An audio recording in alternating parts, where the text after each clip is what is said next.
কে যাবি এই চলে আর চার বারে কে যাবি এই চলে আর চার বারে নিয়ে মশালা আজ আমার দয়াল চাঁদের খেলা লাগে। আসসালামু আলাইকুম গাইস, আশা করি সবাই ভালো আছেন। তো আমরা মূলত কুয়েত থেকে, সো আমাদের রুমে ফ্ল্যাটে যে ভাই ব্রাদার আছে, আজকে তাদেরকে নিয়ে আমরা একটা গান সভার আয়োজন করছি। তো আমাদের সামনে আছে খুদে শিল্পী রোবেল ওরফে রবিনহুড। তো গানটা যদি ভালো লাগে অবশ্যই আপনারা শেয়ার করবেন, লাইক কমেন্ট শেয়ার করবেন।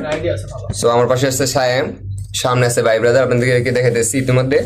ওই পিছনে ভাই ব্রাদার আছে, তো ওই যে পাইটু আছে আমাদের, আর এই আমাদের খুদে শিল্পী রবিনহুড, আর পিছনে আছে বড় ভাই ব্রাদার। এই আরেক ভাই দিয়ে আছে লেবানন থেকে, ওই যে নিবু আছে। সো ভাই শুরু করেন তাইলে। আই চলে ওই আমার দয়াল চাঁদের